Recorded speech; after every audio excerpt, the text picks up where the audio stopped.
नमस्ते बालकों, मैं आचार्य रामप्रसाद सैनी उच्च माध्यमिक आदर्श विद्या मंदिर विवेकानंदपुरम में आप सभी भैयाओं को कक्षा 9 में पाठ 14 प्राकृतिक संपदा भाग 3 का अध्ययन कराने जा रहा हूँ। बालकों, पिछले एक और दो वीडियो में आपने बहुत सारा अध्ययन किया।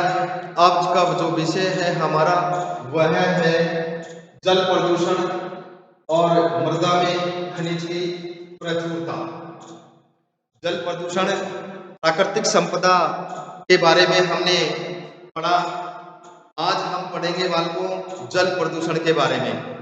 बालकों, आपको ध्यान में होगा कि किस प्रकार से हमारा जल प्रदूषित होता है।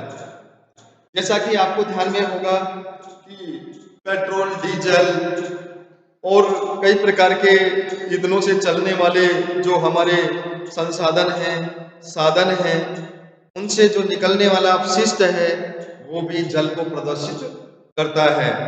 बाल को ध्यान में होगा आपको कि कल कारखानों से निकलने वाला जो अपशिष्ट पदार्थ है वो सारा का सारा जल में घुलकर नाले और नदियों के द्वारा समुद्रों में मिल जाता है और जमीन के अंदर भी जो जल होता है वो भी हमारे प्रदूषित होते जा रहे हैं। जैसा कि आपको ध्यान में होगा बहुत सारे ऐसे पीड़कनाशी होते हैं। उन पीड़कनाशियों का उपयोग हम मिट्टी में करते हैं, जमीन पर करते हैं, तो उससे भी बहुत सारे पदार्थ, बहुत सारे जो पदार्थ होते हैं वो उसके अंदर घुल जाते हैं और जल में मिल जाते हैं। इस प्रकार से हमारा जल प्रदूषित होता जा रहा है। बालकों, जल प्रदूषण के बारे में आपने अध्ययन करेंगे तो देखिए नदी, नाले, कुएं, बावड़ी जो जलाशय होते हैं उसमें जो हम लोग हैं, जो जानवर हैं, जानवरों के अपशिष्ट हैं उसके अंदर मिल जाते हैं और भी बहुत सारे पदार्थ जो उसको हानि पहुंचाते हैं, जल को प्रदूषित करते हैं, वो सारे के सारे हम जल में मिला देते हैं, जिससे जल प्रदूषण हो जाता है। यानी कि जल में कई प्रकार की अवांछित अशुद्धियों के मिलने से जल प्रदूषित हो जाता है। और आज हम देखते हैं कि शुद्ध पीने योग्य जो जल है हमें बहुत कम उपलब्ध होता है। तो बालकों, जल प्रदूषण के बारे में हमें चिंतन करना होगा, हमें समझना होगा कि यदि जल को हम इस प्रकार लगातार प्रदूषित करते रहे तो आने वाली समस्या हमको बहुत ज़्यादा विकट हो जाएगी और आने वाली पीढ़ी के लिए हमें जो जल मिलना चाहिए, जो शुद्ध जल मिलना चाहिए, वो नहीं मिल पाएगा और इसका बहुत सारा दुष्परिणाम होगा। तो बालकों, जल को दूषित होने से हम बचाएं, जल को प्रदूषित नहीं होने दें, इस पर हमें बड़ा चिंतन करना होगा। मृदा में खनिज की प्रचुरता, अगला जो पॉइंट है हमारा मृदा में खनिज की प्रचुरता। जैसा कि बालकों आपको ध्यान में होगा मृदा में खनिज की प्रचुरता को बहुत सारे, इसमें मिट्टी के अंदर बहुत सारे ऐसे अवशेष होते हैं, बहुत सारे ऐसे महीन कण होते हैं जो मृदा में खनिज की प्रचुरता होती है। मृदा के अंदर कुछ इस प्रकार के पोषक तत्व होते हैं, कैल्शियम, मैग्नीशियम और बहुत सारे ऐसे पोषक तत्व होते हैं जो पौधे की वृद्धि के लिए बहुत अधिक ही लाभदायक होते हैं। बालकों, आपको ध्यान में होगा कि सबसे भारी परत को भूपृष्ठ भाग कहा जाता है। परत में पाए जाने वाले खनिज जीवों को विभिन्न प्रकार के पालन पोषण करने वाले तत्व प्रदान करते हैं, लेकिन यदि ये खनिज बड़े पत्थरों के साथ संकलित होते हैं तो जीवों के लिए उपलब्ध नहीं होते। किनके लिए उपलब्ध नहीं होते बालकों? जीवों के लिए उपलब्ध नहीं होते हैं। तो बालकों, मिट्टी बनने के लिए आपने देखा होगा कि सूर्य के तपन से, सूर्य की गर्मी से जो पत्थर होते हैं, चट्टानें होती हैं, तो गर्मी से संकुचित होती रहती है और फिर सिकुड़ती रहती है, जिससे उन पत्थरों के मध्य दरारें आ जाती हैं और उन दरारों में मिट्टी के कण, धूल के कण वो मिल जाते हैं, फंस जाते हैं और वो पत्थर बहुत, जो दरार है बहुत चौड़ी हो जाती है और उससे वो चट्टानें टूट जाती है।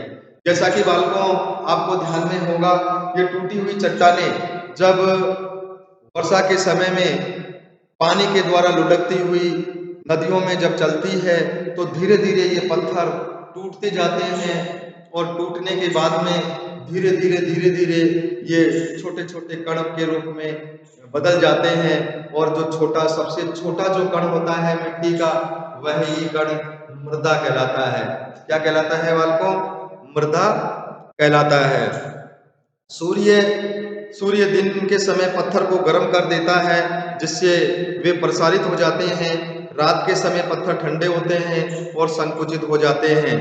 क्योंकि पत्थर का प्रत्येक भाग असमान रूप से प्रसारित तथा संकुचित होता है, ऐसा बार बार होने पर पत्थर की में दरारें आ जाती है और ये दरारें धीरे धीरे इस प्रकार से टूट जाती है।